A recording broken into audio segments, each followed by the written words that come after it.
are now rocking with the hostess with the mostest. This is your girl, the natural hair gamer, Janae Benet, and we are on another podcast episode with another guest of Gaming for the Culture, where we feature maybe people you've heard of or unsung heroes of the gaming industry. And I'm really excited for this episode. Like, I'm excited for every episode because when I tell you every guest we have, it's a banger. It's a banger after banger after banger. I don't know how I do it, but I just do it, okay? And huge shout out to the guest joining us today. And I actually stumbled upon his work. I'm assuming it has to be like years. Maybe I'm exaggerating, but it's been a very long time that I've kind of been waiting for the progression of more teasers of his game. And he's solo deving a game called Sort of Symphony. And if you haven't heard of it, you're about to hear all about it right now. But before we get into that, I would love to introduce Steven. Steven, say hi to the people. Thank you. That was a very nice intro. What was that at the beginning? Hostess of the. That Thank you. was Thank you. good. Very Ever creative. since I started streaming, that's kind of been like my thing to be like, you are now rocking with the hostess with and it's just I don't know. To me it makes sense. It introduced myself. It tells people like what I'm interested in like a very short section. Cause people have been interviewing since then. They're like, what's your bio? What's your bio? Do you have a bio? And you're like, oh my gosh, fine. Like I'll write something about myself. So um yeah, that's pretty much Very that's pretty much how artistic. that works. Hmm. Yeah. So, Steven, tell us about you. Tell us, we were talking a little bit earlier about how you've always been involved in some type of musical aspect or, yeah, just in the arts in general, right? Music, writing, things like that. Give us a quick backdrop of how you got into music. Yeah, so literally ever since I was, well, my earliest memory is three. My mom says ever since I was 3 months old, but okay, I'll take her word for it, like that kind of thing. I've kind of always been composing music because I had a little small keyboard that I had when I was a kid, and I was completely obsessed with it. So every morning after my mom would get me ready when I was like a small child, I'd like go downstairs and like just try stuff out while she was getting ready, and then like go to school and then come back, and then any ideas that I had in the day, I just bang them out or develop the ones that I had in the morning of that day, and then I just keep going, and just through that, I was able to then just kind of understand just the anatomy of just the way notes and music are structured, just from just a very raw standpoint. And that's how I became self-taught, um, because my relationship with music was kind of like I kind of grew up with it as I was learning more about the different combinations that sound pleasing to the ear, and then I'd hear things that I'd be inspired in, and then I'd want to try that out, and then make my own things, based on what I felt worked and felt resonated. So I was doing that. Then I started doing that digitally from the age of 10, 11, when I had my first laptop. Had a program called Z Maestro. I don't know if it still exists, but it was like the Windows version of GarageBand, because GarageBand you can only get that on a Mac, and I had a PC, and I did try, but yeah, the best I could do was Z Maestro. So and I had the light version because I wasn't gonna buy it at 11 years old. I didn't even have a bank account, so so I just had to settle with the light version. Like you can only have like 3 tracks, but the boy, I used those 3 tracks like like my life depended on it. So did that all the way up until I was like 15. Then I downloaded FL Studio because I realized you could also get that for free, and I was like, okay, nice, more tracks. So then with that, I was able to then just really explore my musical ideas, while also I had like a larger baby piano to kind of get my musical ideas down. All throughout school, I was in competitions because me being self-taught, that and me being good at it from the age of like 3 months, um, kind of like put me ahead of a lot of people that were just learning how to do it around about that age, because that's where they start teaching you how to play piano and like guitar and like recorder by force in school. So at that point, I was kind of like I had like a head start, so all the teachers were recommending me for like different competitions and music cups, and through that, like I really just it really became a part of my identity because I was like, oh yeah, this was the thing that I was good at.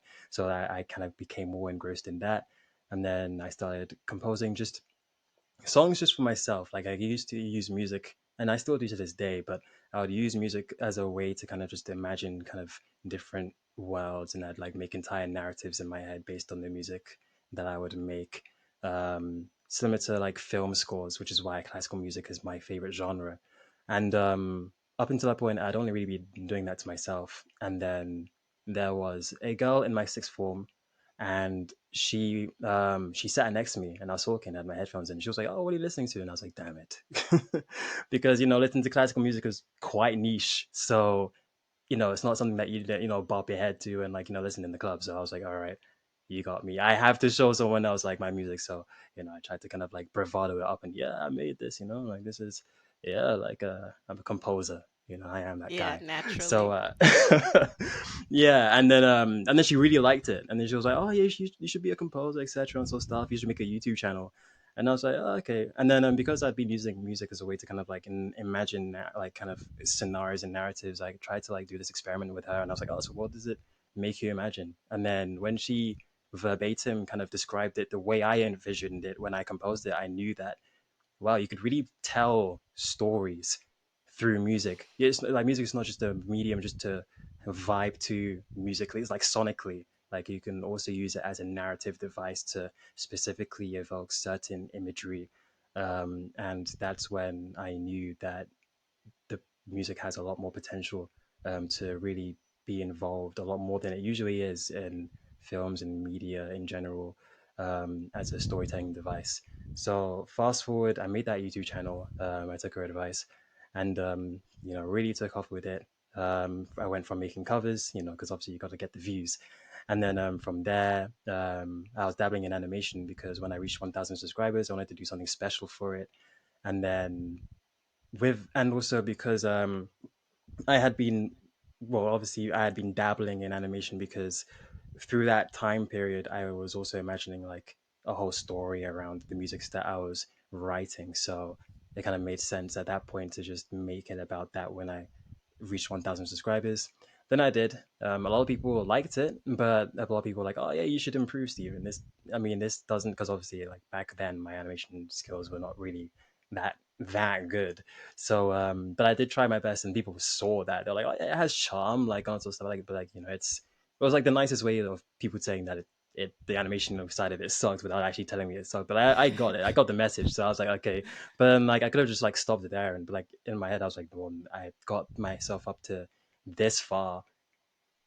There's potential for me to actually improve, and I would like to have seen like those stories come to life because apart from music, like I also like with the way I write is very philosophical, and I kind of like to kind of make little thought scenarios or thought experiments with the scenarios that I create, and which is what my first project Purpose is full of.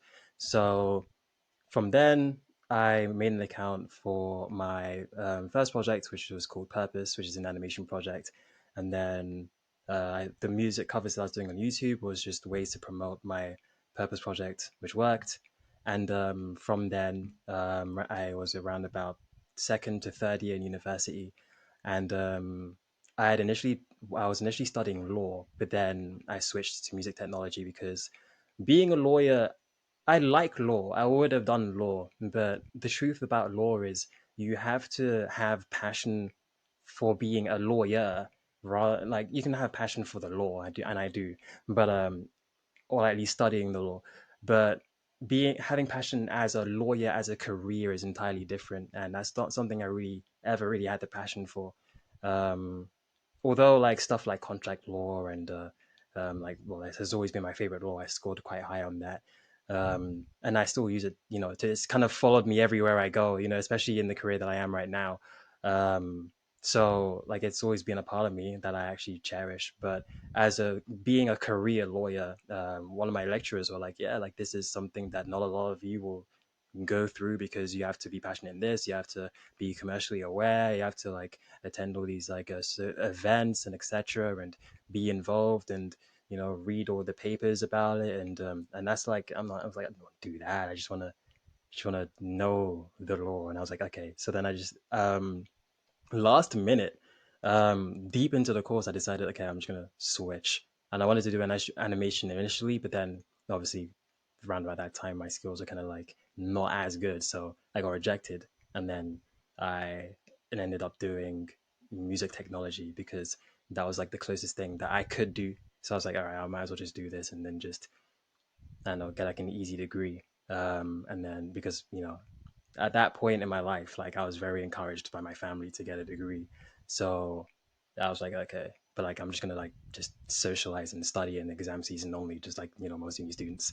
And yeah, that's basically what I did on my exam. And also I used that as an opportunity to further the development of my project purpose.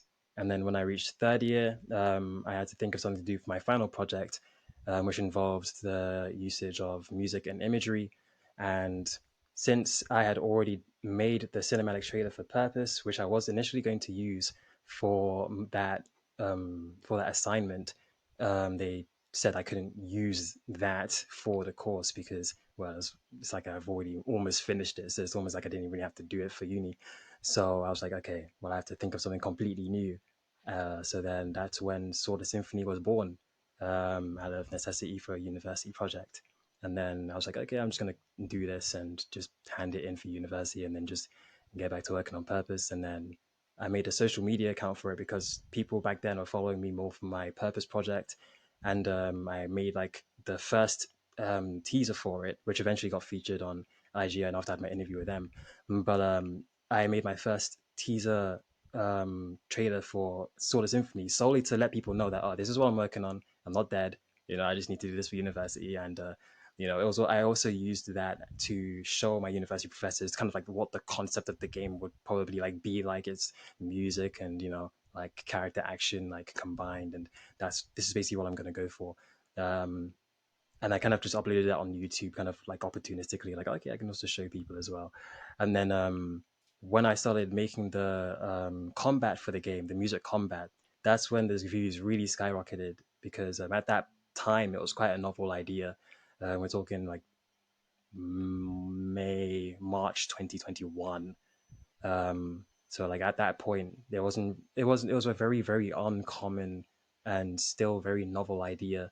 This is before the likes of Hi-Fi Rush and all the other things that had come after it, that kind of utilized that same concept. But at that time, it was very kind of still new, or at least very very uncommon. So that's when it really skyrocketed in views because people were like, oh, it's actually you fight with the actual music itself, and it's not just like a hack and slash with just music VFX.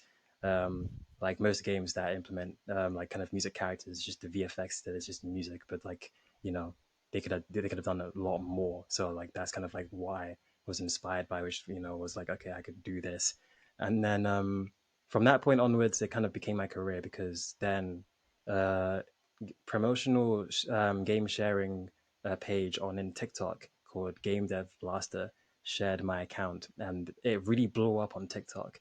And then people were DMing me like, "Oh, I really love your game on TikTok." I was like, "What do you mean? I don't even have an account. Like, you probably got the wrong guy, but it's not the wrong guy because that's actually my project." So what do you? So I had to investigate, and then the owner of the page DM'd me like, "Oh yeah, you really should say something to these people. They really love your project and sort of stuff." So I was at that point, I was one of them like, I'm never gonna get TikTok. They also feel like that's for the cringe people.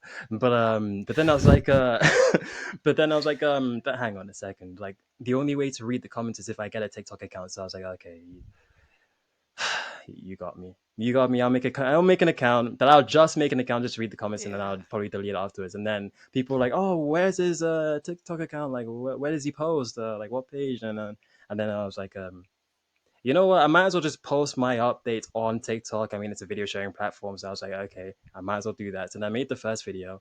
It got like 1 million views, and then I was like, maybe it's a fluke. That million, I'll just post another one, and then see how it does. And then I also got 1 million views, and I was like, all right, I am now a I've TikToker. never heard someone so reluctant about their success on TikTok.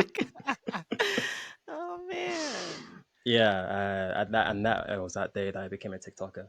So yeah, then continue posting about the on my progress on that, and that's kind of it took full swing and lead up to where we are right now, where I'm that's basically the project that I work on.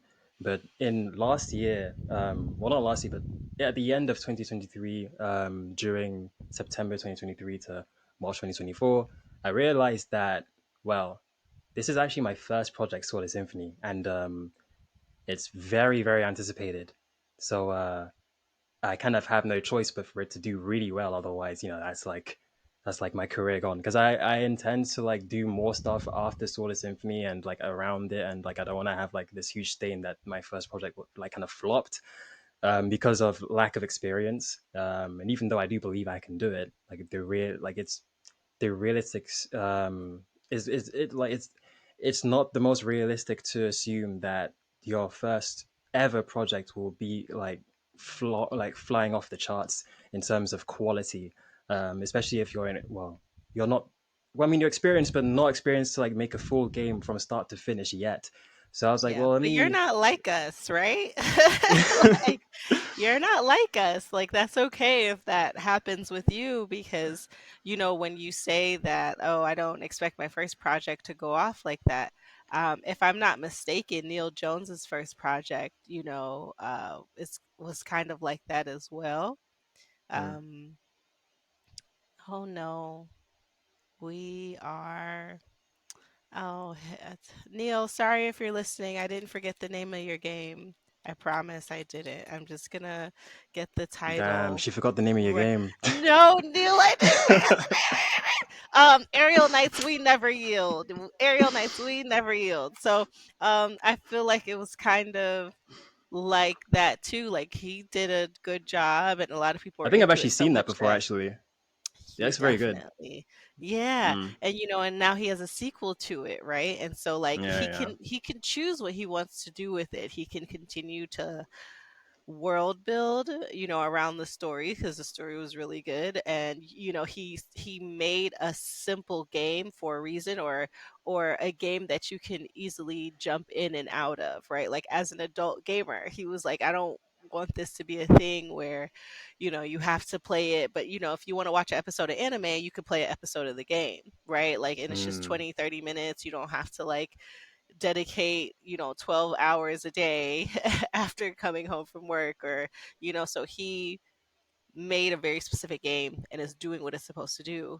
And you're getting a lot of feedback on this game, and um, I think you're in a good space. I think you're in a good space for your game, like you said before Hi-Fi Rush, and it's even still different. The mechanics and the combat are even still different, and with the audience of like Kingdom Hearts and Sonic, like we were talking about earlier, those people are going to be on your game. And I think that I don't know if they will ever disappear. I don't think Kingdom Hearts and Sonic fans will ever disappear, right? Yeah, one thing I know about them, they have a lot of patience. Like they can That sit and wait, too. That too, especially now. I mean, I'm a as a Kingdom Hearts fan myself. Like, the Yeah. wait for Kingdom Of Hearts. Like course we've you had are. no Yeah. news. Well, yeah, but we've had no news for like Kingdom Hearts 4 Yeah. since the first trailer. But we're all here Hmm. for it. Like Yeah. we will sit here and wait till the end of time. But beyond the end of time, we'll latch on Exactly. just to hear some news. And yeah, now we Exactly. are passionate about that franchise. So I'm glad that a lot of those same people are also into my project as well. Yeah. And I Yeah. think that's great that you have an audience, like your target audience is also very patient, but they also understand that it's like just you. Are you open to having other people work on this, or are you so committed to like every single detail that you don't know if you would have teammates like currently? Um, I'm not the most open to teamwork. The most I'd accept is like a contractor to work on a single task, maybe here and there, but Yeah. only if it's like last minute is what I need to. It's not because I don't necessarily like teamwork. It's because from experience before in game jams and also like doing like hiring contractors in the past. there's a lot of management that's needed to ensure that the quality is at the specific type that you want it, to the point where you'll be sending a lot of documents and you'll be sending a lot of videos. Even like I made whole videos, I almost made like tutorials, like almost the way they're structured. um, and a lot of checking in, which in and of itself is not a problem, but because of the dialogue needed, to get one task done, and all that's needed to prepare, all the materials for that. As a person who myself has the skills to do it myself very quickly, it's almost Yeah, like I'm wasting more time working in a team than I would be had I facts. just done it myself. And which Yeah. sounds a lot counterintuitive, because a lot of people will be like, "Oh, Stephen, like more people means faster." But honestly, it's like no, No. because it comes with its Yeah. own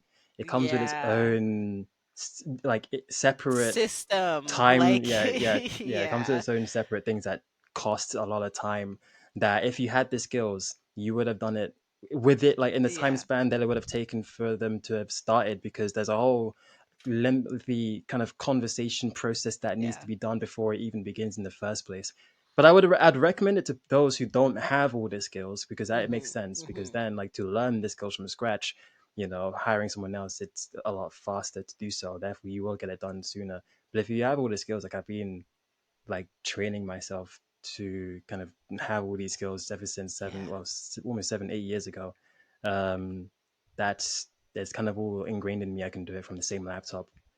So, for example, if I'm doing the music, especially for Sword of Symphony, that has me bounce between tasks a lot. So, because I'll be doing the combat and trying to match it to the music, and then if I need edits to be done, or the move to look different because the gesture sounds different in the music, then I need to tweak that. But then if I want someone else to do that, I have to, first of all, that's like two separate people if I didn't know how to do both those yeah, skills.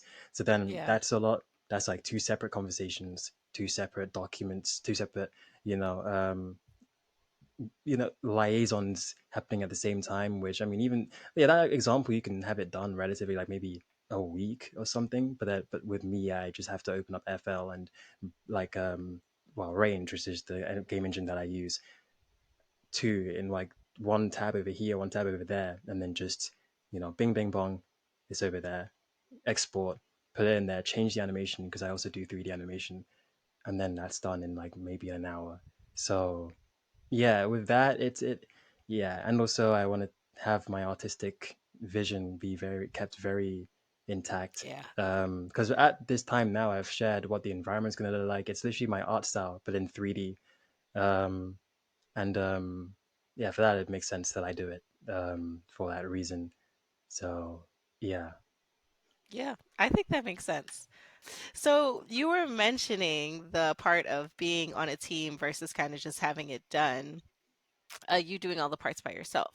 And I think the golden thing with you is that you can do it by yourself, right? You don't need to delegate like a task out to anyone because you've been building these skills. Like you're like the perfect candidate for like any job, right? You've been building skills since you were 3, right? And so now you could do that in your sleep, and now you've added on, your musically inclined skills, and now you've added on 3D animation and drawing and game development along with like coding, and on top of that you have like a legal aspect. Like that's that's a lot of skills that, have been kind of stacked on one another. And I know that when you start a project, it could be difficult to even get people to be like on board and like to see your vision and things like that.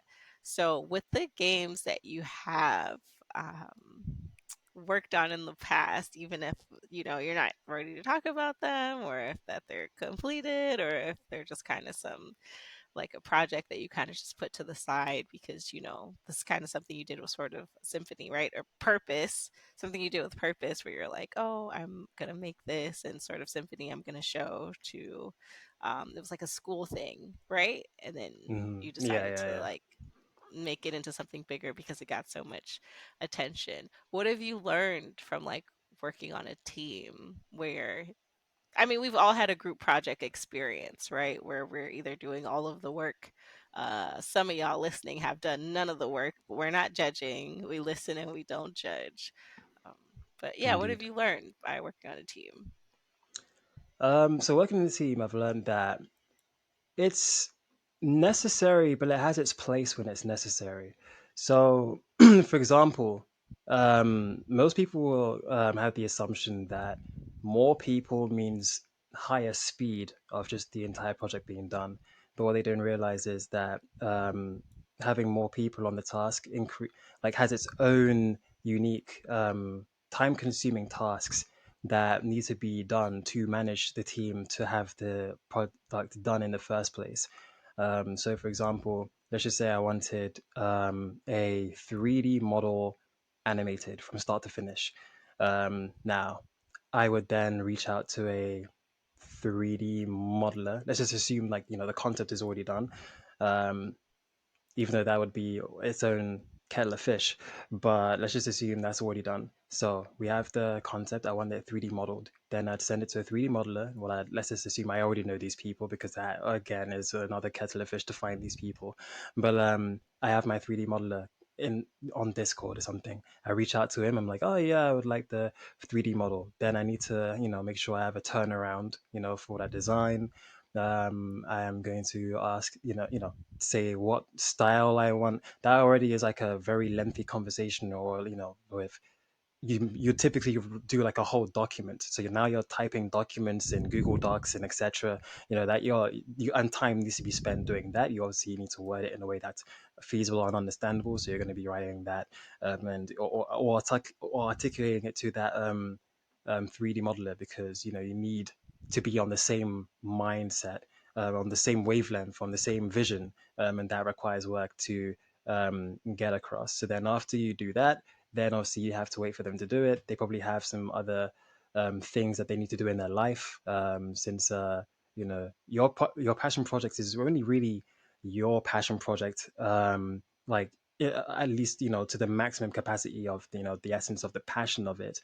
With other people, they're just it's something that they're interested in doing while also doing something else. Since the career is not their whole career is not their project, it's the task that they are doing in the project, which is a lot less scopious in terms of their degree of passion into it, and just their work in it. So they're going to be doing other things as well. Possibly when you reach out to them, then they reach out back out to you. Yeah, I can fill in my schedule. However, if you're lucky and they're doing it very quickly, then they're going to send photos back to you while they're doing it. And then you're probably gonna ask, oh yeah, like if you have a few changes, you're going to be asking them for a few changes, etc. So then they gotta redo things, and that's something that you have to communicate to them with. They would have had to have gotten those images ready, so that takes a little bit of time for them to do, to then send, and then you open your DMs and that sort of stuff, and then like while it's being done, like you have to like these are all things that you have to like wait that take time, and then afterwards, you got to send it back to revisions. Let's just say you have to send it back to revisions, which is very common, by the way. It's not even like I'm adding things on purpose. They usually have to send it back to for revisions. Then they change it, and that's if you don't happen to have like a new idea on top of what they're doing already that would change everything, which is usually also common as well. But let's pretend that we're not doing that. Then that in and of itself might take maybe like a week to get done, and that's just the 3D model. Now we got to animate it or like rig it. Then, assuming that 3D model is not a 3D generalist, you have to hand it over to another person, and then explain, the what how you want them to move, which determines how it's rigged, what parts need to be rigged, etc. Um, what the facial expressions, what you want to move, etc. So now you gotta write another document. You gotta write another document, etc. Do it again, and then afterwards. Yeah, it's a so lot so of now you've written. paperwork Yeah, catching, yeah. Then trying you're to then you're keep writing up another with document, people. etc. And then after that, then you do the same process. Rigging, it's good that you don't have to do too much revisions, because after the document, yeah, okay, fine. Now you gotta get an animator to animate it, and then you gotta explain to them how you want them to move, and that's a large document. So you gotta tell them exactly how you want them to move, how you want them But to smile, Steven, how you want to do it. So Steven, it's like, Steven, you studied law for a period of time. Do you not love documents? Like, you I know? do, Like, but at the same time, like there's a time and place. I'd rather have my game done. So with me, for yeah, example, like in the solo dev experience, since I am able to 3D model and rig and animate, I can have it done in the same day because the conversations that extend the time periods and the waiting periods yeah, do not apply. So if you imagine like a really fast, if you imagine if you hired a really fast 3D modeler and then just only extracted the time in which they are working on that project for all those tasks, that's the length of time that it takes for a single solo developer who has all the skills to accomplish all those, which doesn't actually take half as long as it you need to manage all those tasks if you are doing it in a team. but that's the So key word, right? Like, if you have those skills, because yeah, I and I was going to get to that understand. as well, which is why Yeah, it has its because in the beginning I said it has its time and it has its yeah, place. Teamwork. Like if you're not able to do those skills, then it makes a lot of sense to offload it to another task because they have quite steep learning curves for some of them. So it will take even longer for you to learn the skills from scratch than it right. would take for you to get someone else to do it. Even though you will have to manage it, it's the trade off. But if you do have all the skills yourself, then it is a little it's a little bit of a disadvantage. You put yourself slightly at a disadvantage um, if you are doing that because the amount of work you have to do is almost as if you would might as well have been doing it yourself because every Yeah. step of the way it's like you're inputting, you're doing the Mhm. document, you're giving the feedback, you're doing that sort of stuff. So it's like Yeah. even though someone else is working on the modeling, you are working as well in that same space and that same environment as it's being done. You might as well just model it if you have the skills. So if you do have all those skills and you're able to do them well and quickly, then it makes the most sense for you to do it yourself. And since that is the position I'm in, it makes the most sense to do most of the tasks in Sword Symphony completely by myself, if not all. And the reason why I say most is because there'll be instances where it is a little bit advantageous for, like one task to be done simultaneously to when I'm doing another task. So, for example, last year I had to handle a bunch of external stuff outside of game development, and I still needed things to be moved along. So that was like the first and only time I hired um, in 3D environment modelers to work on like one small section of the game, and it was actually that where I learned a lot of the things that I know about, how like the things required to actually manage a team and that sort of stuff. Because while I did it effectively, I learned very quickly that actually it's its own kettle of fish. I thought that oh yeah, more people, faster, etc. I could probably even like keep doing it while I'm working on it. But because like I'm proficient in the tasks that I asked them to do, it was like a I saw the time I would have been able to have done it myself. That I would that I saw being also included in the fact that I had to manage it all, and I was like, it's actually not as time efficient as it theoretically sounds. Although for other contexts where you don't have the skills, it is actually very time efficient. So that's kind of my relationship with that and my what I yeah how I feel about that in general. Mhm. And then I Yeah, can use my I essay get writing that. skills for other things like the story. Yeah. I definitely get that. It's interesting because I guess like that makes me reflect on myself because I've been sitting on this game for like 2 years. Yeah. Right? I've been sitting on this game for like 2 years and I'm like, "Dang, could I have learned coding? Could I have learned it?" Because I tried to learn coding back in like 2017, and that's how I ended up getting into UX design because I was like, I like the techie side of it, but I almost went blind, like trying to stare at the screen, use my brain. Like it was just a lot going on, and I just couldn't do it. And I also know my skill set. And it's not that I'm opposed to learning a new skill set. I feel like I'd rather hone my skills and then um, see what integrates with the skills I already have. I had a really good conversation yesterday with the like game industry coffee chat where we were talking about the narrative design like game jobs, and as well as like QA and community management, and how like QA used to be like a stepping stone, and now there's so many narrative people, and like not even 8% of them are employed. And I just kind of keep thinking about how I have skills, I've learned new things, and I want to implement them. But like, do they intersect in some type of way? And not only that, but if I were to go into coding at this stage, right, after being 12 years in the industry, I would go into coding and I would start at level 1, right? Like, right, I'm Almost, technically at almost. a senior level for like writing stuff, right? Maybe not even senior level for narrative design, right? Like maybe barely intermediate for narrative design, right? Just because I'm a good writer doesn't mean that I'll make like the best narrative design person.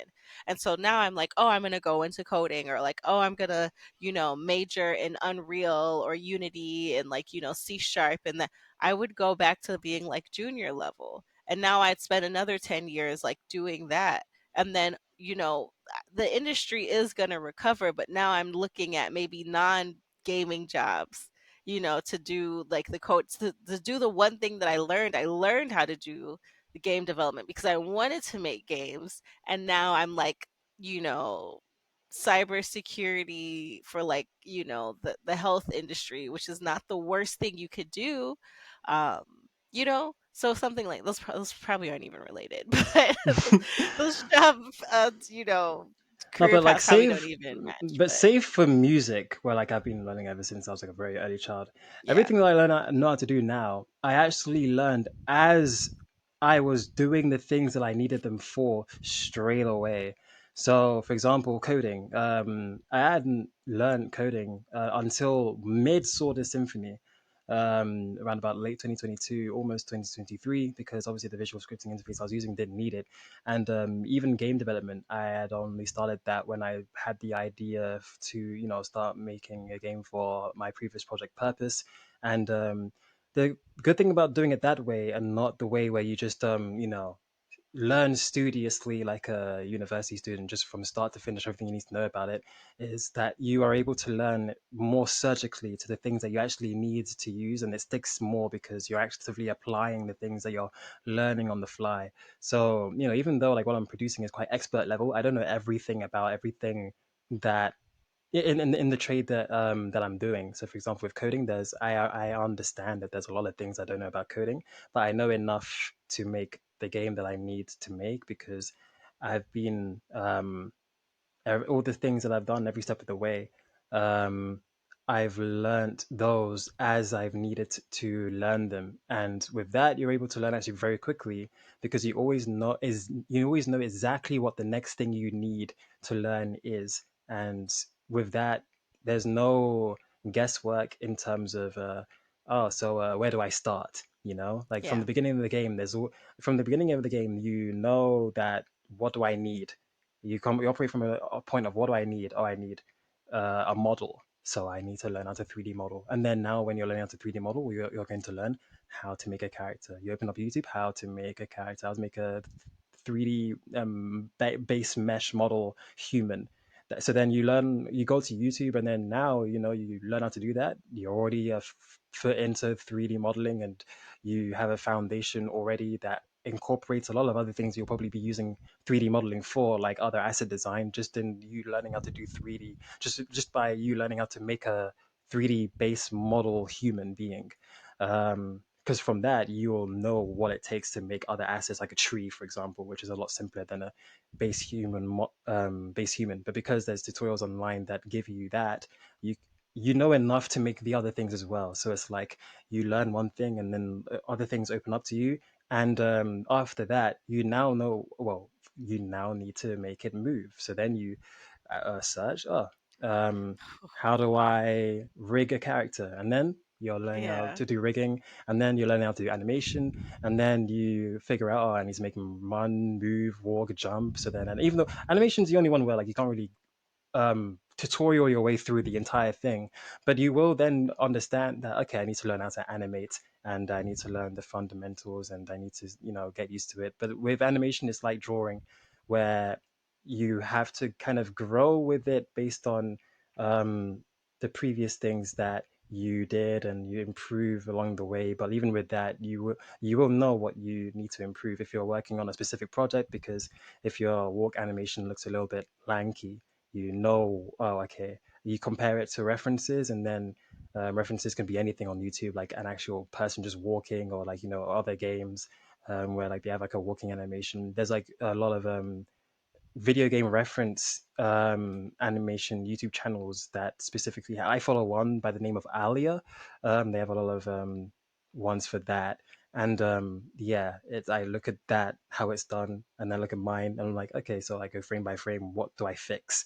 And then you go at it from a very problem solving kind of problem solution kind of mentality. And then the solutions that you find open up your knowledge base that can be applied to other problems you run into, because you ran into the solution that kind of catches all those things. So then, and then that's how you progress. And actually you'll find that actually it's, even though I've been well, a solo dev, in terms of like, you know, the skills that I need to, for like 7 years now, ever since I started Hmm. animating for my project purpose.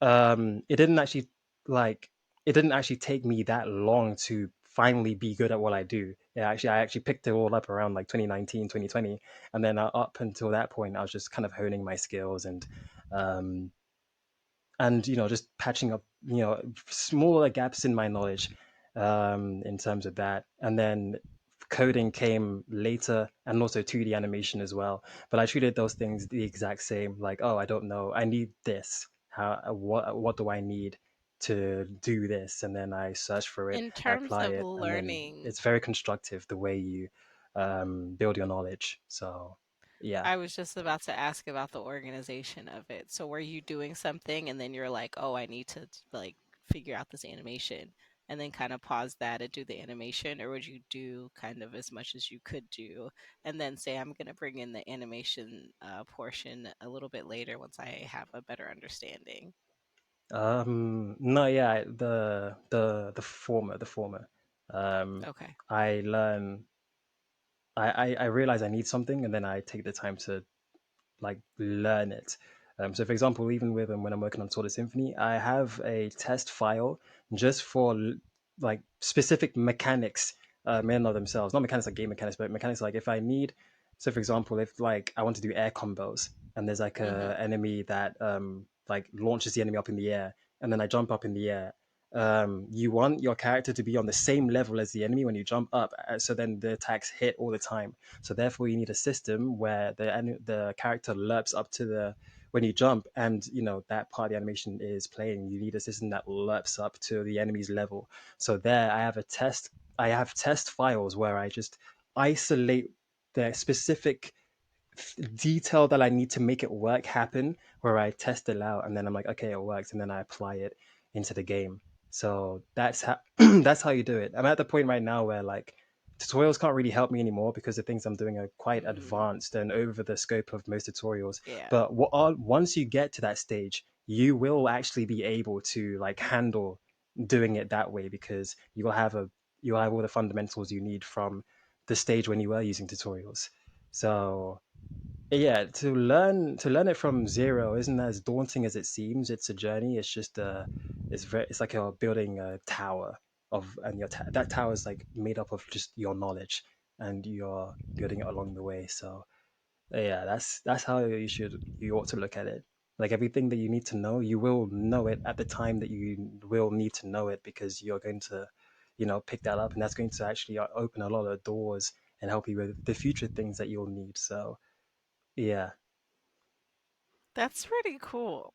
I have a question about, you were talking before we started recording about how like your mom says that you've been musically inclined or at least musically interested since you were about 3. And so when you went to college, university, you decided to study law and then you switched to something that was more, geared toward music. Was she surprised or was she like, this makes sense? It's absolutely you. Do your thing. A bit Because of it's both. every parent's dream, right? For to their Hmm. kid to be like a doctor, a lawyer, or if Yeah, yeah, you're, yeah, yeah. you know, yeah, I mean, it was a bit of both. Like, oh, she was like, oh yeah, it makes the most sense, but she wasn't like initially wasn't like the most happy about it. Definitely took a bit of like getting used to my decision to do that at first, but not yeah, too long after that, she was quite supportive of just my switch to do that. But I get that. But all parents want their children to do something that in which they're able to provide for themselves. So yeah, switching from something that's tried, tested, and proven to something that um, is very entrepreneurial in nature, and therefore the risk is a lot higher. Obviously, it's daunting to any parent. So with hindsight, I understand. Obviously, the fears when you look at your child and you're like, oh, that's different. And yeah, I personally don't. And then you look at your, and then obviously with the knowledge that our parents had back in the days that they were making a living for themselves, like this kind of stuff never even existed. So it's something that right, they can't really even like give solid advice on. So it's like they're just as new to it as much as us. So like the fear is even higher for them. But you just gotta stay convicted and show that it actually can work, and quickly as well, because yeah, yeah, it's you don't wanna worry them too much. You gotta show them. You gotta have a solid plan yeah, that you're able to articulate to them and be like, yeah, that's how it will work. This is how it's going to be done, etc. And even then, like you still need to it's only until like you start showing the results that they come around, just like I imagine any parent would really, because as children, they look at us and they're like, oh yeah, he has these dreams and dreams and that sort of stuff, but yeah, like when is he gonna like actually like be serious and like actually like get some money and sort of stuff. So you actually got to show that your dreams actually can achieve that, and then when they can, that's when they become your best friend, and then it's like, okay, cool, nice. yeah. And now you could be like, "Hey, mom, I'm gonna be a rapper. Thanks for your support." Right? Well, I I just mean, gotta practice a little bit, right? You just gotta practice a little bit, then you could just hop right in. Oh my goodness. precisely. Speaking of rapping, I'm not gonna ask you to rap. Don't worry about it. I won't ask you if you don't ask me, right? Like I I was, won't. I was, I We was just ready. I was like, yeah. I was prepared. You gotta be prepared for anything, especially in these kind of Oh, interviews. You gotta. yeah, that's very true. So, speaking of rapping, the music industry right now, because you're very into classical, right? Like that's what um, you were like working on and listening to when you first got your push to upload some of your music. And a lot of rap and hip hop came from like a lot of classical, especially nowadays. It's kind of cool to see where the samples came from. Like, I don't know who you would probably know the name if I started throwing out some like music and saw that it was sampled. But I know the couple of Ti songs, of course, and Dr. Dre used to do that all the time. Do you feel like classical music is still influencing like hip hop and rap beats, or have we kind of strayed away from that in your No, I musically think it's. I inclined think there's always opinion? gonna be a. I think there's always gonna be a space for it, especially now, solely because of the film industry. Because the film Okay. industry still uses classical Okay. music in their film score. There's a lot of like neoclassical music in film score music that kind of like makes its way into musicals, and then that's what people are. It's like it's a timeless genre. And very recently, I've started seeing a lot of rap music that incorporates classical instrumentals and then puts like a hip hop beat over it, and that actually does very well usually. Like it's Like hip people hop really ballet. I think that's where they would mostly use that. potentially. I haven't actually heard of that, but Ah, yeah, it's a nah, but thing. like. Hmm. But yeah, no, like this for example, a lot of if I do listen to stuff like that, um, instrumental wise, sometimes like on YouTube, I see a lot of like popular stuff, mainly like taking samples from Naruto, like the soundtrack from that, um, and Yeah, absolutely. some yeah, and sampling that, and yeah, I feel like it's gonna get a little bit more popular because it's unique in the homogeny of how hip hop sounds. Hip hop is mainly beat focused, obviously with like a bass. But because there's a lot of that, um, my, one of my lecturers when I was doing music technology said that the way music moves in society is on a pendulum. You know, like one thing is unique, and then it gets very popular, and then the pendulum swings over to something else that's a little bit antithetical, but it's now it's like now it's become the new niche, and then that becomes popular, and then it swings over here and it swings over there. So as long as that's the case, which is actually very true, um, that's why like kind of old rock punk music kind of like makes its way back into like more goth circles of like of the today, and yeah, I think because of that, pieces of music will always find their way back in the limelight. But in terms of classical music, because it's such a staple in the media industry, just in general, anyway, um, I don't think it will ever die really, as long as it's being used for films and soundtracks, which a lot of people love it just in general. Hans Zimmer is very famous for the Inception soundtrack to this day, and the Dark Knight soundtrack, which a lot of people use as like Did he motivational also workout do music. Sonic? Didn't he do the Sonic? I don't think so. I don't know. Dang, Well, I I was don't know if just he did listening the. to something and I saw his name. And I was like, "Oh, He might have. no, I haven't Sonic seen. is I haven't seen somebody who's else." I haven't seen who's composed the Sonic soundtrack for the It's not movies, him. Hold on, but I don't we think gotta look it's. it up. I mean, I was looking at he's in a lot of something and I things. just didn't He's in Kung Fu expect to Panda. see him. I Yeah, didn't he's expect to see his in. name. Lion King. Yeah, Lion yeah, King. No, yeah, no, and no, no. That's the old one. the new one, the live action. Did you not Is it? compose for that? Yeah. Is it? Maybe, No. I don't know. but I know Anyways, that let's not he. get into it because Yeah. I'm wrong. Let's not get into that because I'm completely wrong. But yeah, so you know, speaking of music being a pendulum, now I can't stop looking it up. Now I'm like, now I need to know. No, no, no, no. Cut it off. Cut it off. Okay.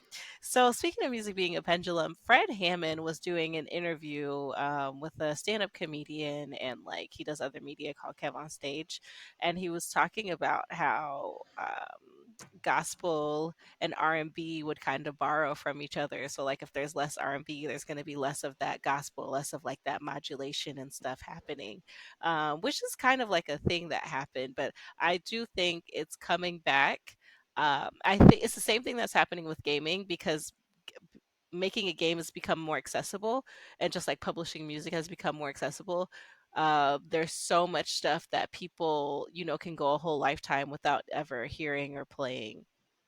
So I do like to hear that, we will still be influenced by like classical music. And are people still making classical music? I know that's probably a crazy question to ask because it has to kind of be like classical rock, right? Like it has to have been around for some years. Like, are people making new classical music like the Looney Tunes soundtrack, like the Tom and Jerry soundtrack? Like, are Mhm. people doing that or are they doing like renditions? Like I need to know. Like Yeah, no, I don't. they absolutely are. But the thing about classical music Okay. is even Okay. it's gone for its own evolution. So most people think classical Okay. music is just, this homogenous sounding kind of genre. However, if you compare classical music of today, which is neoclassical music, to classical music back in the Baroque times, it's very different in the way, in just the musical movements, the structure,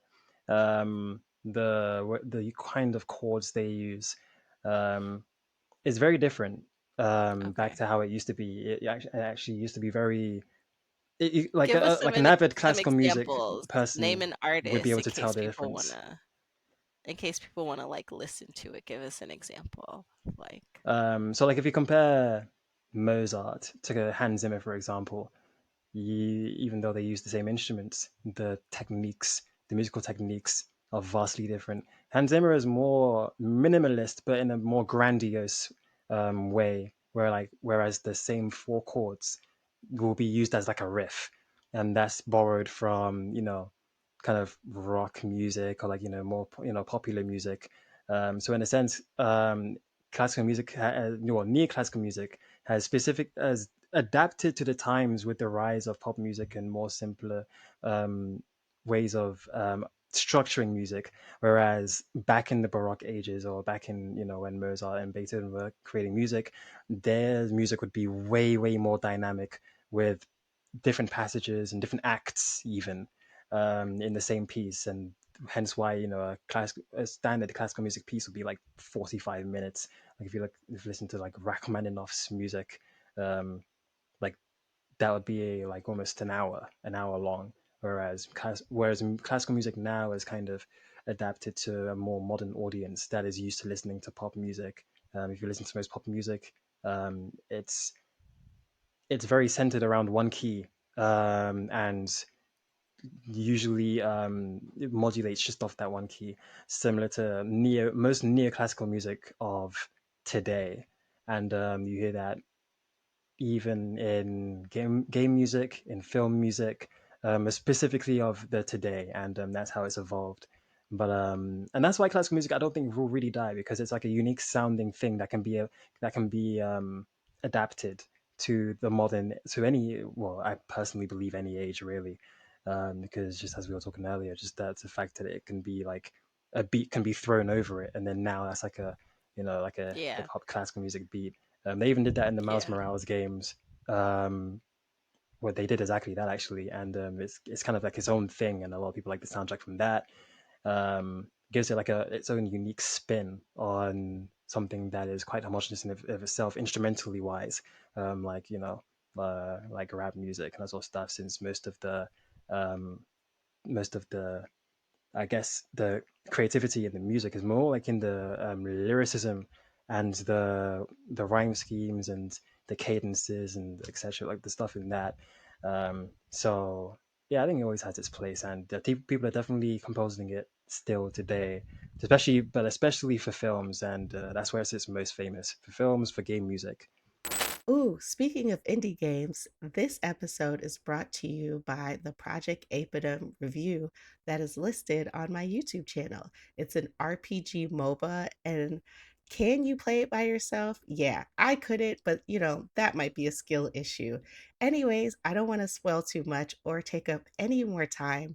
Click on the link in the description after the episode to learn more about Project Apodum, and don't forget to follow Stephen Ddungu. We cannot wait for his music theory video game. Okay, back to you guys. That's really cool. Yeah, I in the act of producing this game, I have an audio person and he's really great because he kind of understands what I'm saying even when I don't because I just know what I like. And I we were going through some songs and I was telling him about the Bug Snacks. I don't know if you've heard of Bug Snacks or even played it, but it's a game that was released 2021 and it's by Two Horses. I really got to get better at my names. And it's about you're like a grumble. It's kind of like a Muppet because they're like Hmm. kind of fuzzy, and you're on an island. And every time you eat a bug snack, you turn into it. So there's like a strawberry bug snack, and so like your arm will turn into like a strawberry or something. And I really like the soundtrack. Like, and the game is kind of like baby's first horror game or like thriller, because it's not very scary, but think like Billy and Mandy, but less, So, um, I just really like the song. And so when he was going through it and kind of like asking questions, he was like, "What does this feel like?" And I was like, "Whoa. Okay, well, like, let me think about it. Like, let me think about why I really like it. Because the game puts you at ease, and then something freaky happens, and then you're like, what? And so I really like that portion about it. And so it's pretty cool, like, to see music in a way, especially with sort of symphony, right? Where you're like, it's to set like the tone and to have you to be imaginative and really immersed in the feelings. Like, yes, we know when we're watching a movie, a crescendo happens. We're all like, oh my gosh, or like, it gets suspenseful and things like that. But for like your game because if this is something that you've always wanted, right? You like when, like for you, you said that music is kind of like reading a book, right? It's going to take you somewhere else. It's going to have you feel these emotions and imagine these things. And I think that's really amazing. And so for you to like give us a piece of that, to experience it in sort of symphony or even in this other game that has no name, right? This the game is what I'm gonna call it, right? No copyright intended with the rapper. But this other game that you have, it's pretty cool to like listen to the music and see that it's a very big part of it.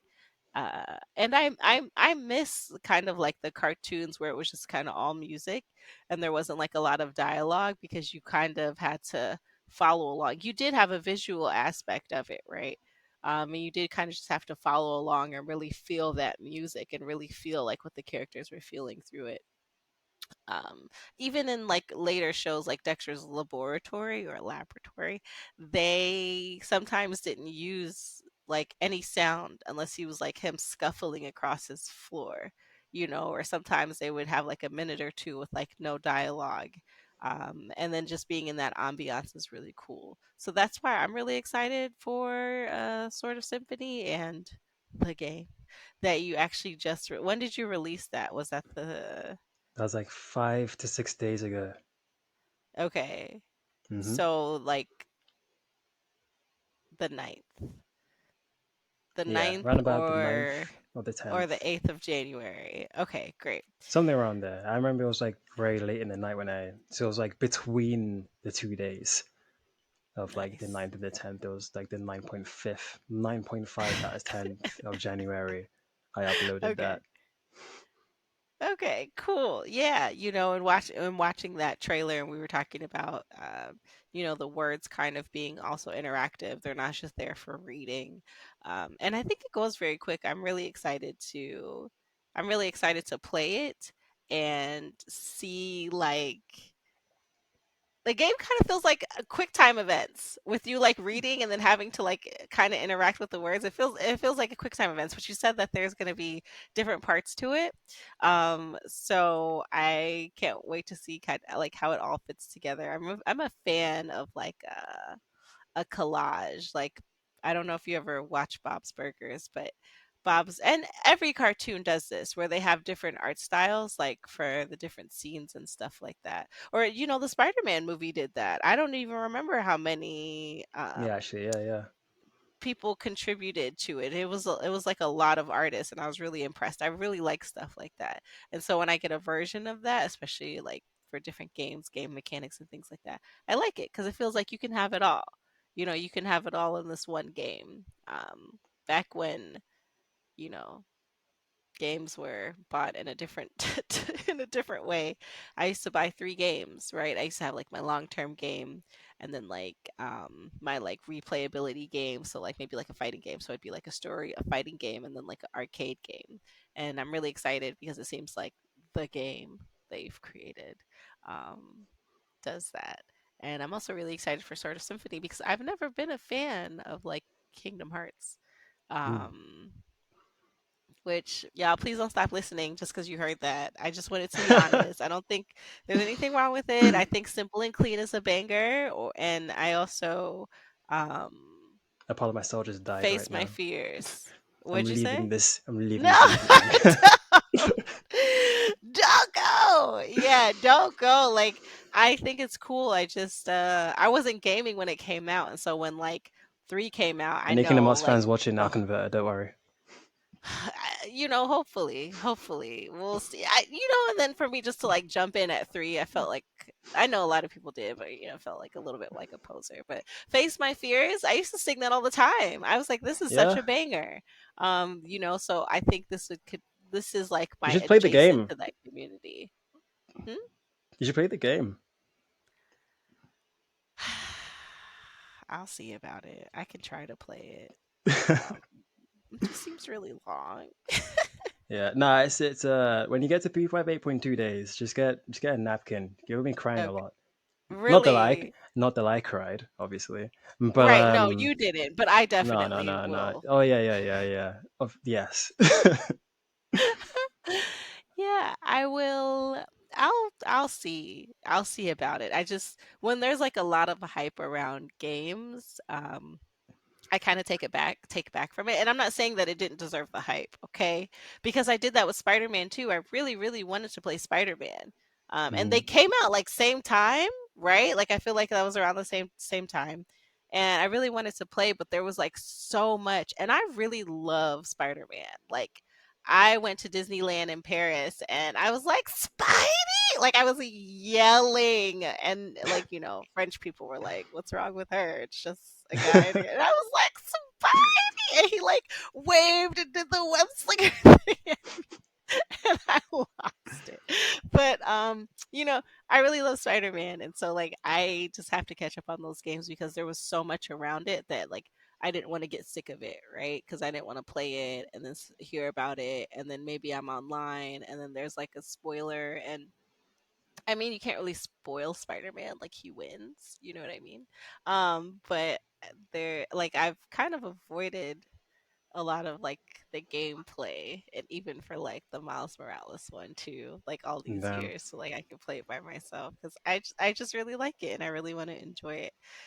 And so yeah, Kingdom Hearts maybe because Toy Story will get me, right? Like if Yeah, that's in there. you That's in there. like Toy Story will get me. So that's why I'm kind of like, well, can I And the way just they done the play like graphics, that like it's part? like proper, like it looks like it would Wow. have been in the film. So it's Wow. if Okay. you go through that, it's Okay. almost as if Yeah. you're literally playing what like Yeah. the movie effectively. Well, that's all you had to say. No one's ever said that. There we No, go. Look at that. nobody has ever said that. Like that's all you Mission had to accomplished, say. guys. I'm gonna get to it. So, yeah, play a little bit of that. I always like the jokes. I always thought they were kind of funny, right? The Kingdom Heart jokes that everyone makes about like Donald and stuff like that. Um, so yeah, and I do love Goofy. Like I love Disney, but I was like, Kingdom Hearts just seems like a lot. And why is this guy? You know what I mean? With a 27-inch bust down. Why is he so angry? Like with the middle part, like why is he so upset? So, um, to each his own, for sure, for sure. But I want to ask some questions from the law perspective, your law background, your legal Of course. background perspective. So right now, you're producing two games, or are you producing one game, or do we not have an answer for that? Well, I'm producing one game, but I produced a game while I Right. was making that one game, which is Correct. Okay. obviously, the game. The Right. game. Okay. So we have two games. We have a reveal trailer that came out 5, 6 days ago, and then we have sort of Symphony that's taking its time because it's gonna get the love, care, and attention that it's making. So, with you being an indie developer, solo indie developer, Hmm. and the current state of the industry, right, with the layoffs, I've lost count with how many layoffs there are. Excuse me, and how many studio closures there have been. And as a journalist, I'm noticing it, right? Because honestly, there's always been a shortage of like journalism. There's always been a shortage of like social media managers, community developers, but now there's like a shortage, like people who are getting it, um, QA, narrative design, things like that. So but there's we're losing a lot of indie developer studios. I am not sure if we're losing a lot of indie games. So that's going to be one question right there is it still possible for these studios to make a game depending on the general contracts that they have with the bigger studios? And two, how is it being an indie developer in this current climate? Like you have a game that has so much hype, that I think you would do well. You're already doing well like by yourself, but let's start with the first question.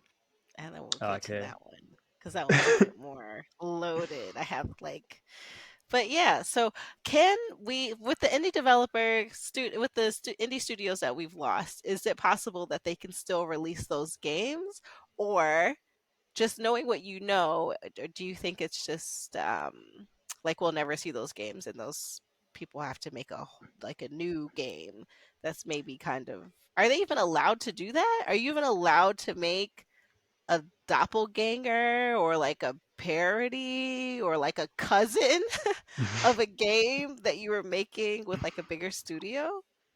Yeah, it's very. I mean, it's very case by case basis because Uh-huh. different studios will have different contracts with different um, partners, if you will, and most of them will probably have non-compete clauses that do not allow you to work on anything else. Or at least require you to work on the game as first priority. But non-compete clauses are very common, so you can't work on anything else while you're working on the game that probably would compete with that, or just in general, like if you're working on anything else that is not of commercial value, you can't do that while working on the specific project that you're contracted to do so. So if a studio has that kind of clause in their contracts, then obviously they can't work on, no cousins. It's gonna be a very small family. Yeah. Uh, yeah, So then if it's gonna be an that, only child situation. And in terms of games still being able to be released in the current indie space, um, it will depend on the faith that the investors or the game publishers have in the success of the project. And most contracts will have it so that the studio, not the studio, the partner, whether it be like either the big company or whatever, or the investor or whatever is providing the financing, most contracts will have it so that they can end the deal, and it's up to their discretion. Obviously, provided they give reason, but even if they might not even need to give a reason, it completely depends on the contract. And with that, if they see little faith in it, that probably could be one of the things triggering a lot of the layoffs happening so quickly. To be honest, since not that much really is in the way of them being able to drop a studio, um, and also yeah. So in terms of but then there will be also surviving clauses in contracts. So if a contract ends, there's typically a section in a contract that has, it's either a section or it will be specifically in certain clauses where it will stipulate that certain that clause will survive the termination of the contract. But usually there's a section that stipulates the parts of the contract that will continue in perpetuity after the either the cancellation or the termination of that contract. And oftentimes it will include it's not often that it includes as non-compete, because then that's a little bit overreaching, um, okay. and it's generally not good business practice to do that. Mhm. But yeah, like some things will stay in there. Maybe like if you do end up, if the studio does end up working on the project alone or self-funding it, um, they could they could still be entitled to whatever revenue they make out of Yeah. the project, and it would still be like proportional to the amount they make in terms of the percentages. So, like I've seen contracts, because when I studied law, then we studied different agreements in different industries, and the ones that I picked are the music and the game industry that has a lot of very stark similarities. In fact, they're like some of the contracts are even identical in terms of structure. And yeah, you'll see that quite often sometimes, that the revenue share will still be there, because I mean, to a degree, they have still invested into the project, so they'll still want the return if it happens. So they if so because of that, they would put it in the contract that that is the case, or at the very least that they get the amount that they invested back somehow, the principal. So So, Okay. Ooh, Yeah, and I then there's also things like whether they're allowed to negotiate. Well, there's also right of first refusal, which is okay. basically where if you if you have another project, you have to negotiate with the person who you're contracted with first to see if they would Okay. take it. They have to be first. They have to. That's why it's called right of first refusal because they have to refuse first and for you to then negotiate with others and that sort of stuff. So that's I've seen that a lot in I've seen that a lot as well. Personally, I'm not a fan of that. I mean, no one is, but yeah, it's in there as well to ensure, well, I imagine it's to ensure longevity, obviously. But yeah, that's something that studios may. So if they want to make any cousins, for example, grow that family, then yeah, they're gonna have to stay faithful to the the partner that they started with, So which what obviously has its happens? place. Like, but obviously in like gaming Yeah. contracts, you don't want to do that. Let's say that there's an indie studio that's just doing really, really well, and somebody wants to acquire that indie studio. How can an indie IP protect itself while getting the help or the boost that it needs, or should it just stay independent? Like like what like can they protect themselves? How? Or should they just be like, no, I'm gonna do my own thing? Yeah, so on the topic of licensing, but in terms of for any indie studio, when it comes to partnering with any kind of partner, whether it be a publisher or an investor or a company, um, yeah, one of the things you want to stay true to if you do want to protect yourself as much as possible is obviously look at protecting your IP, make sure there's nothing in there that relinquishes any authority over that.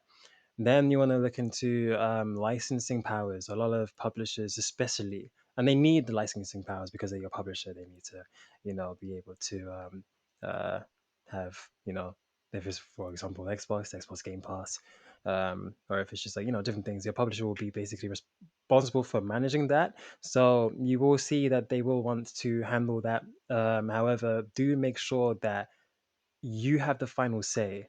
That's how you protect yourself when it comes to that department. Or if you actually want to just, you know, still be in control of as much things as possible, being, and to have like the same amount of administrative privileges that you would have if you were indie, like solo completely, then at least have the final say for the licensing. Um, and then when it comes to stuff like well, those two are mainly the main things in terms of like IP and like where it goes and etc. But yeah, the things that I mentioned before, like right of first refusal, non-compete, um, those things are things that you will have to look at your own ambitions in the partnerships that you go into and decide for yourself how much control or well freedom, if you will, you relinquish. Also, the IP itself, like the creative freedom over it, the approval process of each milestone. You will want to have that as flexible as possible. Um, so try to negotiate something that is in your favor because at the end of the day, it's not the publisher that's developing the game, it's you that's developing the game, and therefore only you really know how long you can work on it and the circumstances that you'll be facing along the way, and thus what is required and how long each requirement takes to complete. Was just to make sure that um, you're honest with your terms and you engage in the negotiation. Like they might send you a term sheet, but that's part of the negotiation. You need to put your terms in there, and yeah, be aware that if you sign with a publisher, there is a revenue agreement in which they will usually recoup more than you recoup for a time period before it flips in your favor, which is often the release window. They don't design it to be like that, but it's the buy that way naturally. So if you are a whole studio, be prepared that you might not get as much money as the project makes. If you sign with like a publisher who invests a great deal in your project, so negotiate around that revenue sheet so that you still get something that's advantageous to you in the long run, because they will at first suggest something that is in their favor most of the time, so that they make their principal back plus the profits. It's up to you. Always remember that it's completely up. They will not do things in your favor for you. You have to do it. So that's basically just the gist of it, really. That goes with everything. Even what terms in any contract survive the end and termination of the contract. Be sure to see if that's the case. And also, they do also, in terms of information about your relationship with them that you want to publicize, or just talking about the game in general, larger projects will typically want to control the release of any information about the project that they're working on you with. So just make sure that you can still be able to speak about your project, but if it's something about the specific the relationship between you and them, make sure that those two things remain kind of separate, so you can still update people who ask about it.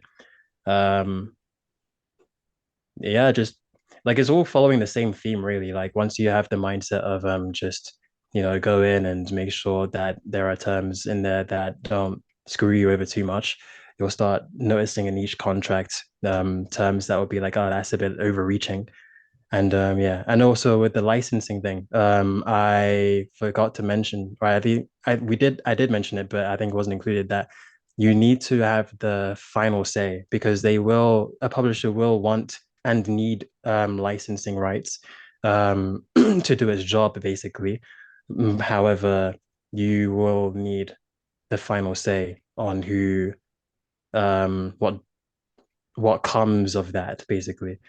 But yeah, that's basically main the main things to look out for. There's obviously more, depends contract to contract, but those are the main things that I've seen most often, throughout me studying this kind of stuff in university, and also when I was offered deals during late 2021, when I was offered a lot of, well, publishing deals for Sort of Symphony.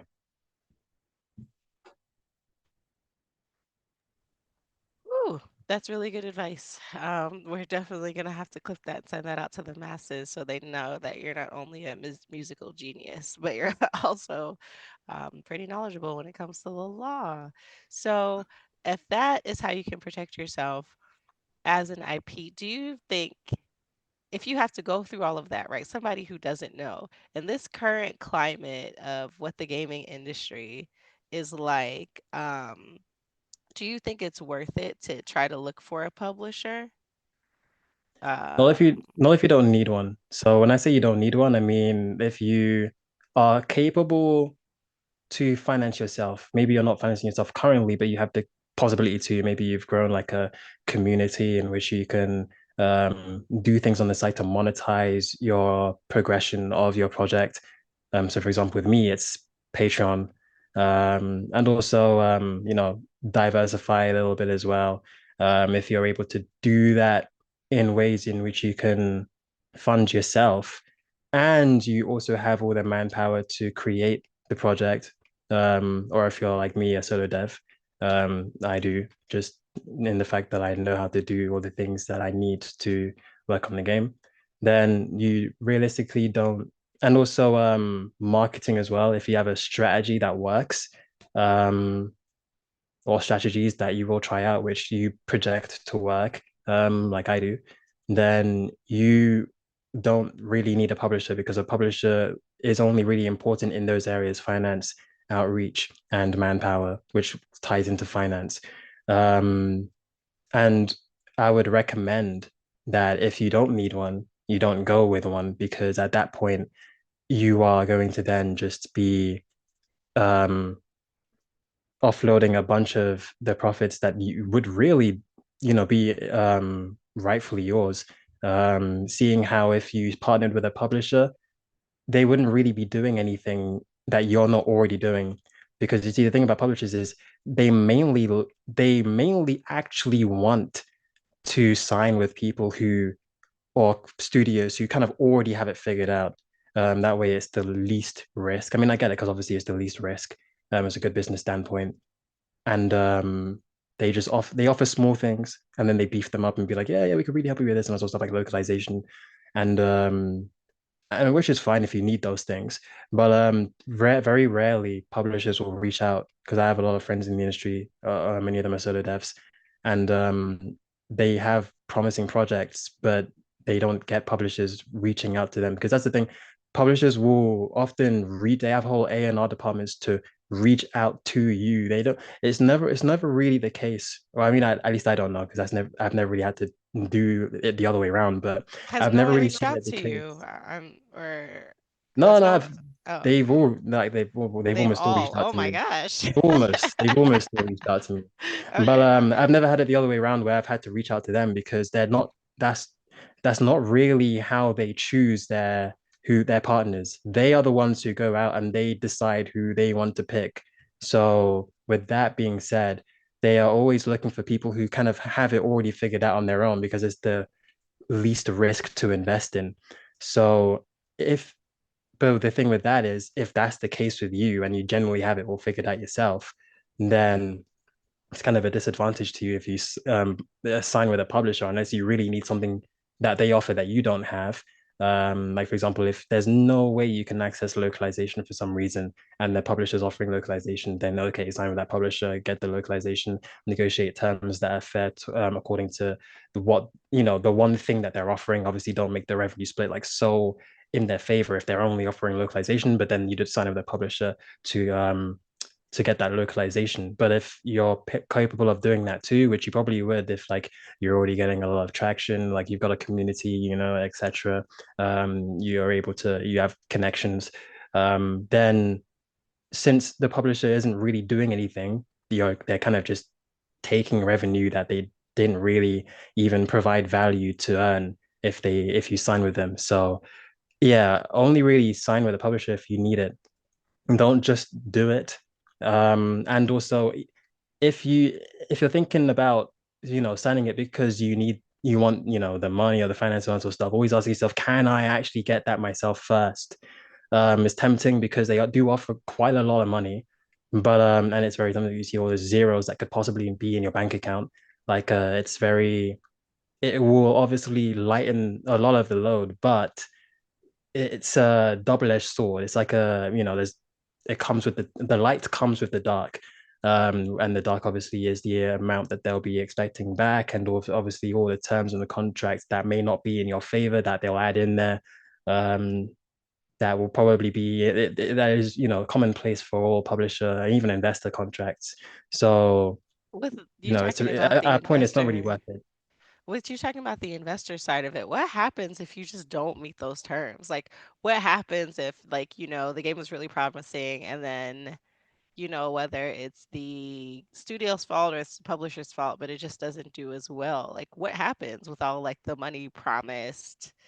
Like, are they just kind of like, great, you're indebted to me forever? And like, is it kind of like albums where you have to make 4 or 5 albums for the publisher until you're like released from a contract? Or will they just like drop you and like keep your IP? Like, what's the collateral damage?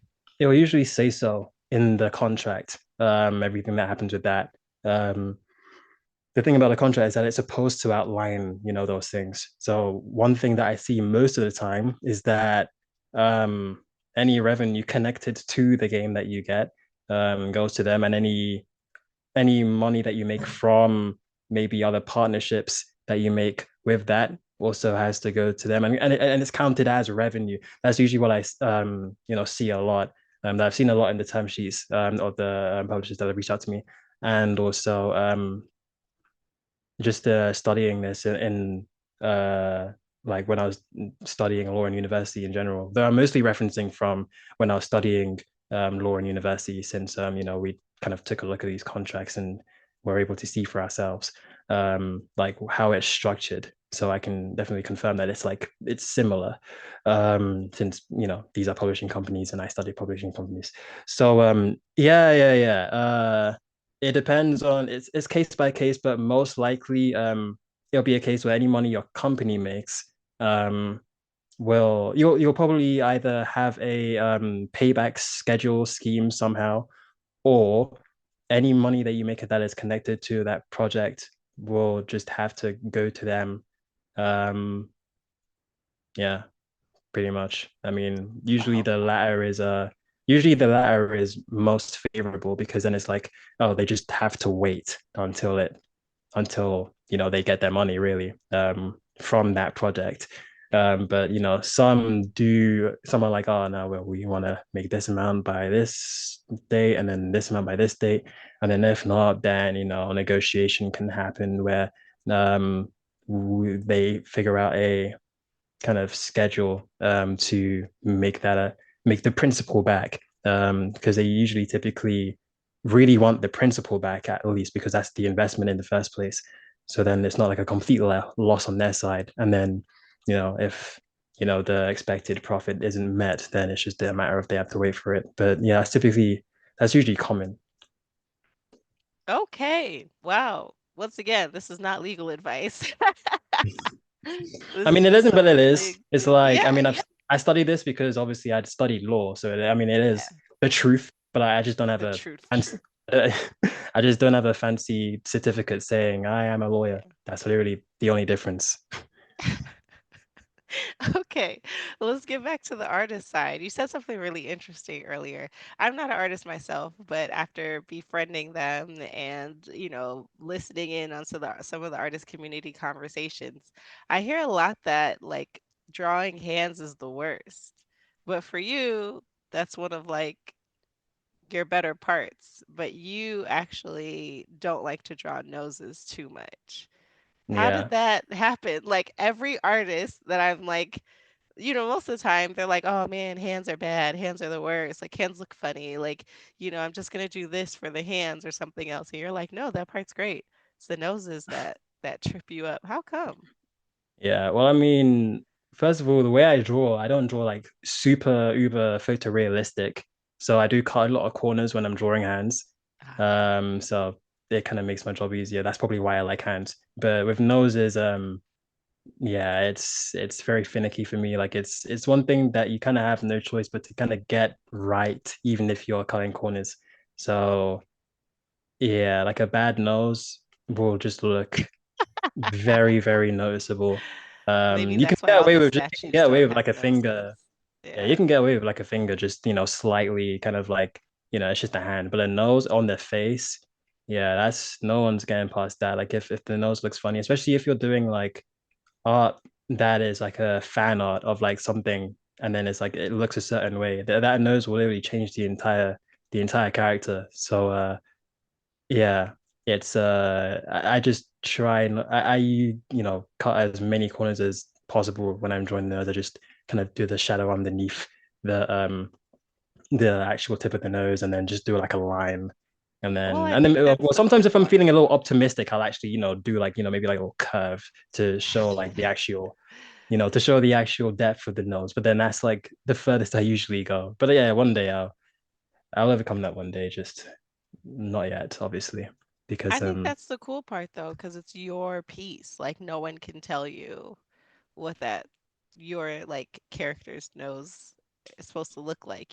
Now Super Smash Bros. When they were making that hand come through, I'm sure they had very, very like, strict and maybe a bit of panic attack. But, sort of Symphony and the game, the right? game. The Project good thing the about the game is that game. there's no faces. If you've seen the reveal trailer, Yeah. there's no faces. So yeah, that's heaven for me. I don't even have to even try.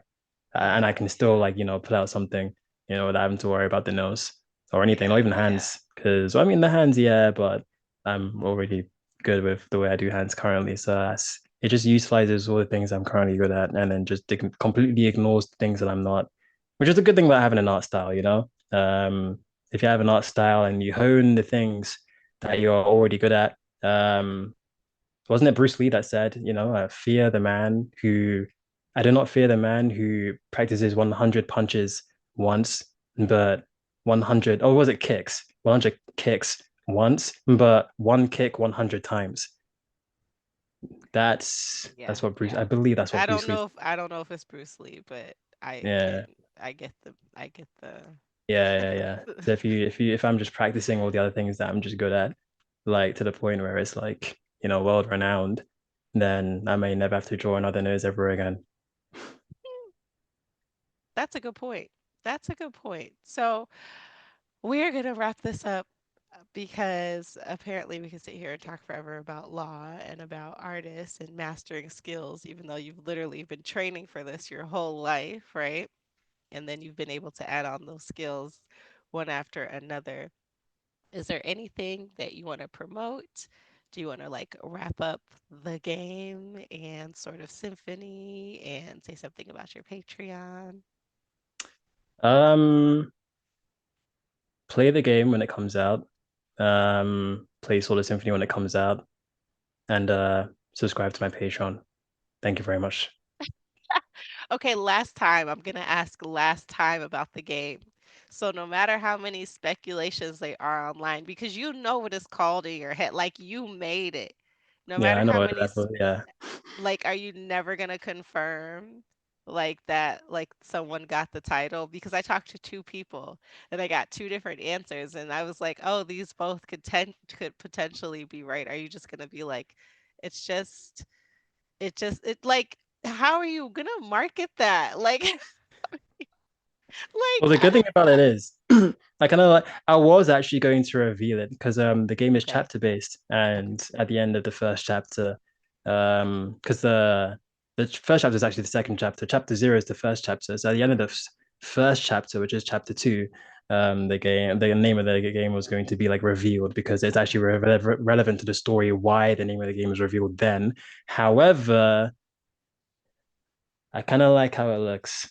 I just kind of like how it looks, and also it reminds me of when I'm on Twitter and then I see like this, or like on Instagram, and then I see this really really skilled like Japanese artist or like Chinese artist, and I'm like, damn, I really want to like see your stuff again, but there's no way I'm ever typing your name in. Like I have to follow you. I just have to subscribe.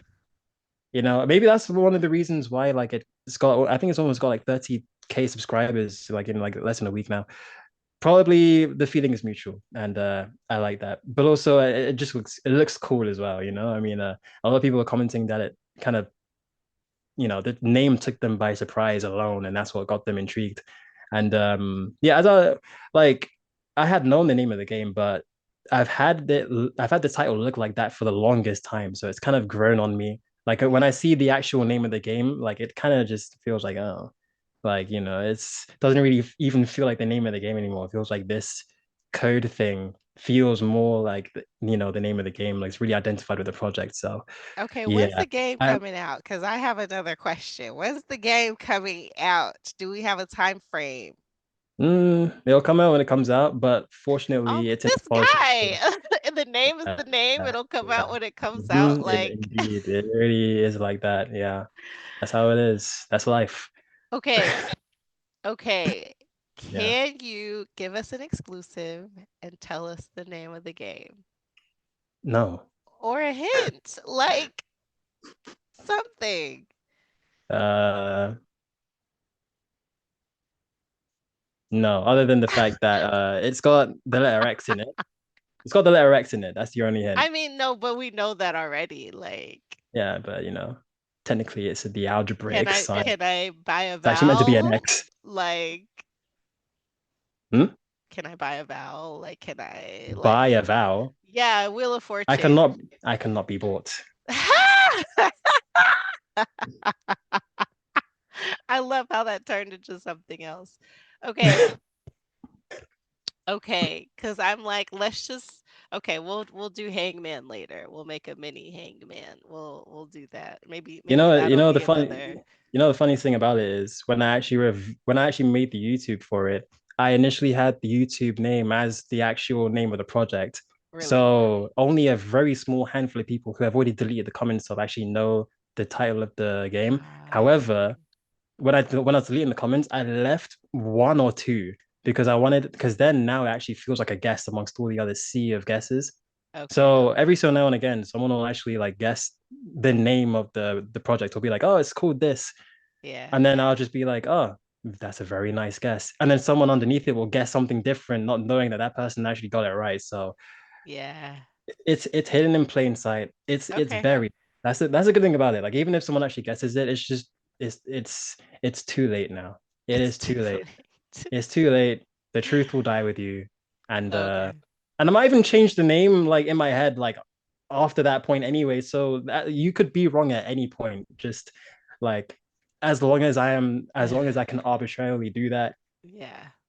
That that's it's so you're just gonna have to it's just gonna have to be what it is right now. That is okay. It is the what it game. is. The The game game. is the game. The It is what game. it is. The X game. Well, too close to the X Games.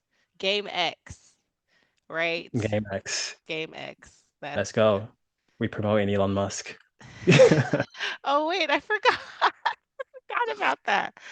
Yeah, yeah, I forgot about that. Yeah, he's just gonna have to take a back seat. I don't know about that because it's still like Twitter in my head.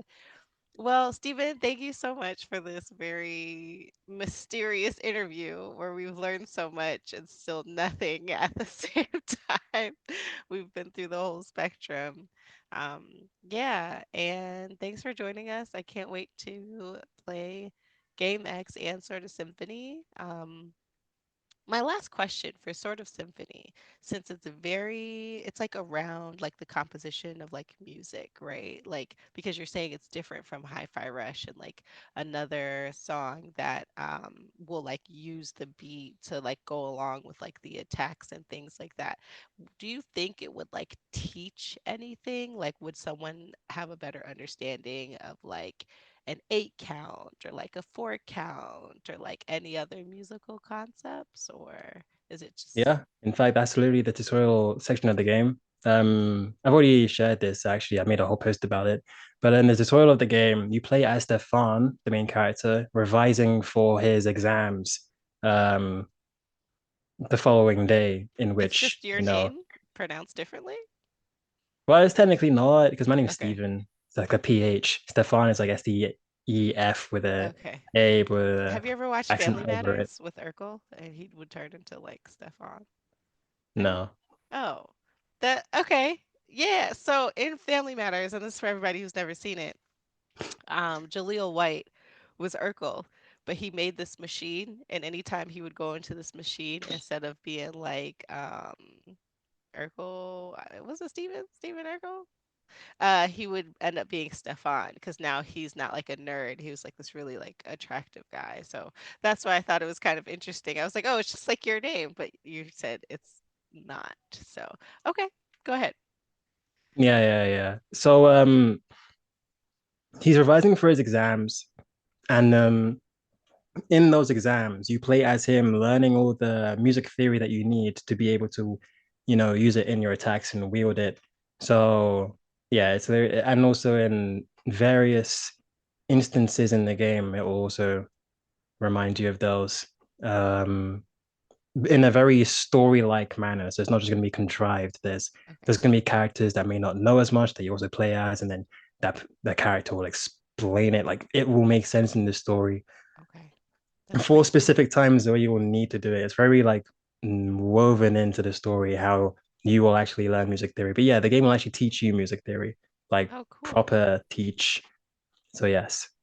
That's amazing. I can just imagine your game being played in classrooms, right? Like, Yeah, that'd be cool. I've actually got a few teachers actually DM'd yeah. me like, oh, like it would be amazing if like Source Symphony like Yes. could be played in school, etc. We need this. I was like, yeah, I got you. Nice. That's amazing. So is there ever going to be like multiplayer or It could. That's not how it's planned now. It's supposed to be yeah. a single player game, but it has potential to be multiplayer possibly.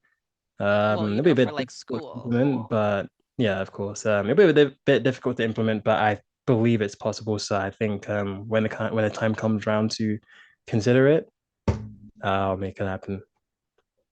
Okay, cool, cool. Well, once again, gonna wrap it up for real now. No more questions, even though I tend to do that. That's that good old Midwest goodbye where I'm like, bye, and then I'm like, oh yeah, do you remember such and such?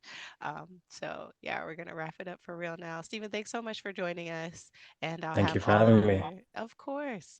I've been following you for a minute, so I'm not tripping. It's been like years because I was like, wait, no, was it sooner? And I just kind of binged all of your content, but I've slowly been exposed to your content over like at the bare minimum 2 years. So I'm really Oh, excited okay. to have this conversation.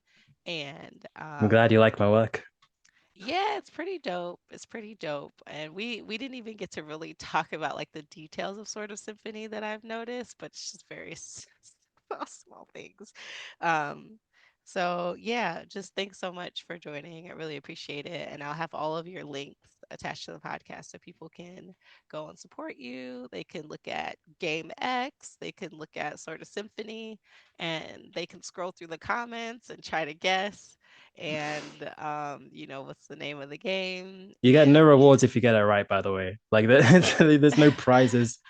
So the prize of knowing knowledge is a prize, and the in this day and age of, what do they call them, social media detectives. Like, I think it's just a fun thing for people to do, so I'm sure they'll somebody will do it, well, you're free to try.